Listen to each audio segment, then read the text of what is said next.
சிவபக்தர்கள் அனைவருக்கும் வணக்கம். இன்னைக்கு நம்ம பார்க்கக்கூடிய தலைப்பு இருக்கன்குடி மாரியம்மன பற்றி. முதல்ல அர்ஜுனா ஆறு, வைப்பாறு பத்தி கொஞ்சம் பார்த்துட்டு அம்பாள பத்தி பார்க்கலாம். அர்ஜுனா ஆறுன்ற பேர்ல ஓடிட்டு இருக்கிற இந்த நதி வத்திரா இருப்புன்ற இடத்துல உள்ள மகாலிங்கம் மலையிலிருந்து உற்பத்தியாகுது.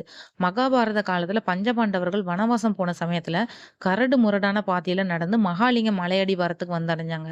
அவங்களோட உடல் களைப்ப போக்கணுன்றதுக்காக நீராடணும்னு நினைச்சப்போ கிட்டக்க எந்த நதியுமே இல்லன்றதுனால அர்ஜுனன் பூமி மாதாவையும் கங்கை தேவியையும் வணங்கி தன்னோட அம்ப பூமியில எய்தாரு. இது மூலமா உருவாக்கப்பட்டதுதான் இந்த அர்ஜுனன் ஆறு.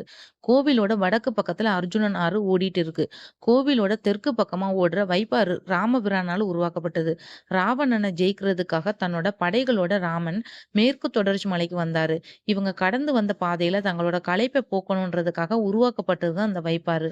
ராமனும் ராமனோட சேனைகளும் நதிய தேடி அலைஞ்சப்போ வழிப்போக்கர் ஒருத்தர் அகத்திய முனிவர் உலகத்துல உள்ள புண்ணிய தீர்த்தத்தை எல்லாம் சேமிச்சு இந்த இடத்துல புதைச்சு வச்சிருக்கிறதா சொன்னாரு. இத கேட்ட ராமன் தன்னோட ஞான திருஷ்டியால குடம் புதைக்கப்பட்டிருந்த இடத்த கண்டுபிடிச்சு தன்னோட அம்பை எய்தி புண்ணிய தீர்த்தங்களை எல்லாத்தையும் வெளியே வர செஞ்சாரு. அதனாலதான் இதுக்கு வைப்பாறுன்ற பேர் வந்தது. அர்ஜுனராலும் ராமனாலும் உருவாக்கப்பட்ட இந்த ரெண்டு நதிகளுமே கங்கைக்கு நிகரான புண்ணியத்தை பெற்றிருக்கு. இதனால இந்த ஊருக்கு இரு கங்கை குடின்னு சொல்லி காலப்போக்குல இருக்கன் குடின்னு பெயர்ல அழைக்கப்பட்டது. கோவிலோட தல வரலாறு பார்ப்போம். சதுரகிரி மலையில அம்பாளோட தரிசனத்துக்காக சித்தர் ஒருத்தர் ரொம்ப நாளா தவம் செஞ்சுட்டு இருந்தாரு. தவத்தோட பலனா சித்தருக்கு ஒரு அசரீதி கேட்டது. அந்த குரல் சித்தரை அர்ஜுனன் ஆறுக்கும் வைப்பாருக்கும் இடையில இருக்கிற மேட்டு பகுதிக்கு வான்னு சொன்னது. வந்த இடத்துல சித்தருக்கு அம்பாள் காட்சி கொடுத்தா. தன்னோட கண்ணால கண்ட அம்பாளோட உருவத்தை சிலையா வடிவமைச்சு பிரதிஷ்டையும் செஞ்சாரு சித்தர். ஆனா இயற்கை சீற்றத்தால சிலை ஆற்று மண்ணுல புதைஞ்சு போயிடுச்சு. இந்த சம்பவம் நடந்து கொஞ்ச காலம் கழிச்சு ஒரு சிறுமி சாணம் சேகரிக்க தினமும் வருவா அந்த இடத்துக்கு. அப்படி ஒரு நாள் அவ தரையில வச்ச சாண கூடைய தூக்க முடியல. அந்த கூடைய தூக்குறதுக்காக ஊர் மக்கள் கிட்ட உதவி கேட்கிறா அந்த சிறுமி. ஊர் மக்கள் சேர்ந்து கூடைய தூக்குனாங்க. கூடையோட அடியில அம்பாள் காட்சி கொடுத்தா எல்லாருக்கும். இப்படி இருக்கன்குடி மாரியம்மனோட சிலை கண்டுபிடிச்சு அந்த இடத்துல பிரதிஷ்டை செஞ்சாங்க. மத்த அம்மன்களை போல இல்லாம இருக்கன்குடி மாரியம்மன் வலது காலம் அடிச்சு இடது கால தொங்க விட்டபடி அமர்ந்த கோலத்துல இருப்பா. சாந்த முகத்தோட கைகள்ல சூலம் கபாலம் டமருகம் ஏந்தி அக்னி ஜுவாலையோட அருள் கொடுக்கிறா. நமக்கு இருக்கிற பிரச்சனைகளை தீர்த்து கேட்டதை கொடுக்கிற சக்தி வாய்ந்தவளாவும் இருக்கிறா அம்பாள். கோவில் பிரகாரத்துல வடக்கு வாசல் செல்வி வீரபத்திரர் பைரவர் காத்தவராயர் பேச்சியம்மன் முப்புடாதி இருக்கிறாங்க.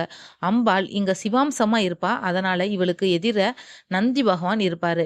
தினமும் அம்பாளுக்கு அபிஷேகம் நடந்தாலும் பௌர்ணமி அன்னைக்கு தான் பக்தர்களால பார்க்க முடியும்னு சொல்றாங்க. கோவில்ல இருந்து கொஞ்சம் தூரத்துல அம்பாள் கிடைச்ச இடத்துல ஆதி அம்பாள் சன்னதியும் இருக்கு. ஆடி தை பங்குனி கடைசி வெள்ளிக்கிழமையில பல்லாயிரக்கணக்கான பக்தர்கள் தரிசனம் செய்ய வருவாங்க. பக்தர்கள் குறை தீர்க்கிற தலம் இது. நோய் சம்பந்தப்பட்டது எல்லாமே தீர்ந்துடும் இந்த கோவிலுக்கு வந்தா. குழந்தை இல்லாதவங்க அம்பாளுக்கு கரும்பு தொட்டில் நேர்த்திக்கடன் செய்யறதா வேண்டிக்கிறாங்க. வயிறு வலி சரியாகிறதுக்காக மாவிளக்கு தீபம் எடுக்கிறாங்க. வயல்ல அறுவடையானதும் அம்பாளுக்கு நவதானியம் நெல் காய்கறிகளை காணிக்கையா கொடுக்கறாங்க. அம்மை போட்டவங்க ஆமணக்கு விதைய காணிக்கையா செலுத்துறாங்க. ஒவ்வொருவருக்கும் ஒவ்வொரு விதமான பிரார்த்தனை இருக்கும். ஆனா பிரார்த்தனை நிறைவேறிடுச்சு அப்படின்னா அக்னி சட்டி அங்க பிரதட்சணம் செஞ்சு நேர்த்திக்கடனை நிறைவேற்றிடுறாங்க. உருவ காணிக்கை கண் மலர் சாத்தியும் நேர்த்திக்கடன் இருக்கு. எந்த பொருளுமே நாம வெளியே வாங்க வேண்டிய அவசியமே இல்ல. 300க்கும் மேல கடைகள் இங்க இருக்கு. தேங்காய் வெத்தலை பாக்கு பழம் நேர்த்திக்கடன் செலுத்துற பொருட்கள் எல்லாமே இங்க இருக்கு, வாங்கிக்கலாம். விருதுநகர் மாவட்டம் சாத்தூர்ல இருந்து 8 கிலோமீட்டர் தூரத்துல கோவில் இருக்கு. சந்தர்ப்பம் கிடைக்கிறப்போ கண்டிப்பா போய் வணங்கிட்டு வாங்க. தீபாராதனை ஒளியில அம்பாள் கருணை மலையை நம்ம மேல பொழியிற மாதிரி முகபாவனையும் இருக்கு.